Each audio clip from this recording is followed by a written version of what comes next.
Good day and good afternoon mga boss. For today's video, masilip ko lang sa inyo yung mga gwapo kong LDT Gray at yung ating mga Raptors na talaga namang highest winning percentage. So guys, ito siya oh. Agoy, ang ganda ng tindig. Pinutol ko yung palong, yung tinapyasan ko kasi lumaylay na. Pero guys, yung tindigan naman guys, grabe. Siyempre napakabait niya, no? Ay, kagwapo are. Pwede talaga panimula. At dito guys sa GTP, ako na nagsasabi sa inyo, ako ang may pinakamurang manok na may pinakamahal na materyales. Inquire kayo, then malalaman nyo kung gaano nga ba ka mura yung GTP. Alam nyo guys, dito ako kasi ito lang yung gusto kong gawin, no? Yung mga manok natin, ako, pag meron akong pera na extra at sobra, alam nyo ginagawa ko, binibili ko ng manok. Ngayon guys, pupunta ako niyan sa breeder, no? Pupunta ako niyan sa breeder na sikat. Ngayon, doon ako mag-o-offer ng mas malaking halaga para bilhin ko yung manok na gusto ko na ayaw niyang ibigay. Kasi mostly sa mga big time breeder ngayon, meron yan silang mga alas, no? Etong GTP Game Farm guys, ako mismo binuo ko ang farm na ito para yung mga backyard breeder sumabay sa mga big, tinatawag nating big time, no? Itong mga manok ng GTP, sa totoo lang guys, ha? Ito real talk. Kalabanin mo yung big time, pero mas big time yung manok natin guys. Napakadami ko ng breeder, mga sikat na breeder nung hindi pa ako nagbablog, na inoperan ko ng malalaking halaga para lang makuha yung manok na gusto ko. Kasi kung gusto mong abutin o gusto mong kunin yung manok na pangarap mo, kailangan mong gastusan. Kailangan mong ibigay dun sa may-ari yung presyo niya para makuha mo yung manok na gusto niya, no? So ganun po ako guys. Even ngayon, ganun ang ginagawa ko pag may nakita akong mga sikat na breeder na napakataas, tulad nung bumili ako sa Banahaw, nag-offer ako ng 100,000 para lang sa tryo na butcher, pero hindi tayo pinagbigyan dahil ang butcher naman ay 70k pair. So gagawin ko 100, pumatak na 30k yung isang pulet. Ginawa ko yon, but bigo tayo dahil ayaw talaga ibigay ni Don Ramon.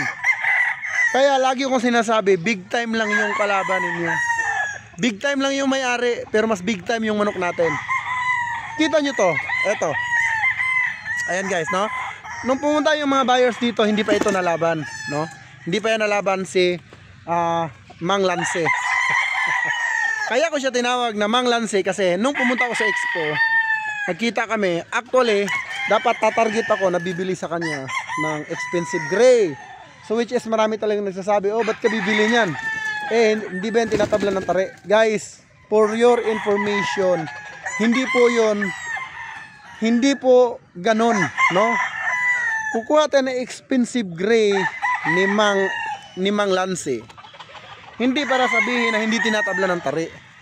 Kukuha tayo ng LDT gray para sa mga backyard breeder na gustong tumapat sa mga bigatin, diba?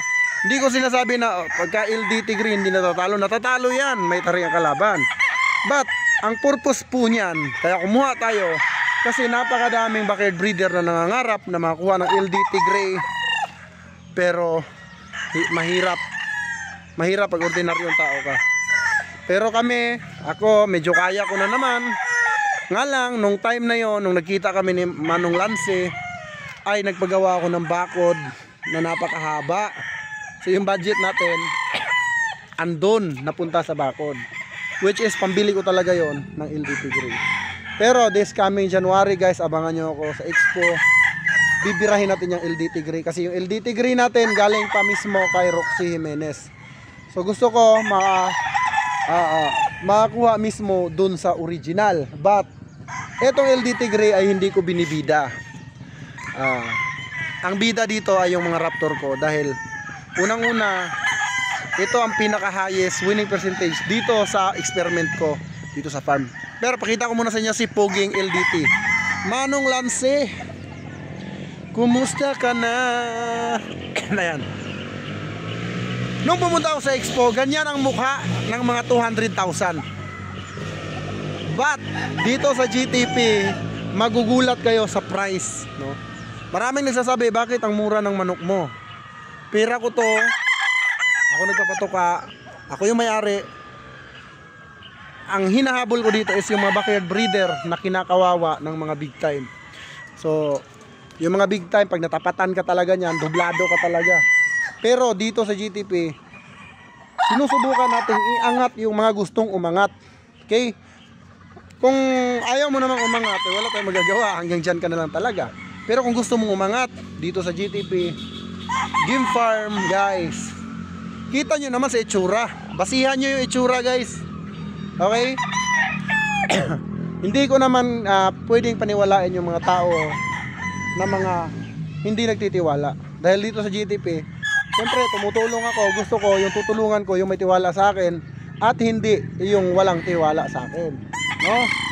So, ang sikreto ng GTP, guys, para lumago, gumanda yung mga manok, pag binili ko yan sa isang farm, wala yang halo. Yun na yun. Bibili ako ng kay Roxy Menes ng expensive gray, yan na yun, walang halo yan, no? Yung mga Raptor natin, yun na yun, walang halo. Okay? Now, itong farm na to ang may pinakamura sa totoo lang. Kasi ako bilang isang vlogger, no, napakadami ko ng farm na napuntahan. Tinatanong ko kung magkano yung mga manok. Talagang mataas, guys. At hindi natin sila pwedeng sabihan na ang taas naman ang presyo mo. Karapatan nila yan, dahil silang nagpapatuka, wala tayong karapatan na diktahan sila. Kaya nga ako bilang isang vlogger at bilang isang farm owner, sinisigurado ko na mura yung manok ko, pero mapapamura ka pagdating sa labanan, dahil talagang sasabayan kahit sinong bigatin. Ako, guys, lahat ng nilalabanan ko sa sabungan, mga bigatin, mga big time, pero yung may-ari lang big time. So nakapagtala tayo ng 3 beses sa 2 hits ng champion. So sa mga hindi pa nakakilala sa akin, so baybayan nyo ako sa aking, kayo na ang ano, kasi bawal dito, no? So baybayan nyo lang ako sa aking mga laban, at nandyan sa comment section makikita nyo yung contact na dapat nyo akong kontakin. So guys, gusto nyo bumawi, punta ka dito, bigay ko sa iyo yung pinaka the best. Hindi ako nagtatago even sa panglaban ko, kahit mga panglaban ko binibenta ko yan, no? Basta sabihin ng buyer sa akin, boss, lagi na lang akong talo. So ako, uy, kailangan natin bumawi, bossing. So yun lang, no? One of the most pinakamura, pero one of the most winning line. So yun lang, mga boss, ang ating vlog for today. Marami kasi nag-request na magpakita daw ako sa video at wag puro manok. So ito na yung pogi kong mukha. So yun lang, mga boss, no? Tuloy-tuloy lang kayo, at akong passion yung pagmamanok. Improve nyo yung sarili nyo, huwag nyo ibagsak, ha? Unahin nyo yung sarili nyo, unahin nyo yung manok nyo, na hindi kayo mapapahiya. Mahirap po umakyat sa sabungan tapos hindi nag-perform ang manok nyo. Di baling matalo, basta high performance. Pero dito sa GTP, wala nang halo-halo. Kung ano yung winning line, yun na yun. Kaya kahit malas yung balahibo, pag yung Raptor mo ang hawak ko, nakasigurado ako hindi ka talo, lamang ka sa panalo. So yun lang, mga boss, maraming salamat. God bless you all. Mabuhay ang bayang Sabongero.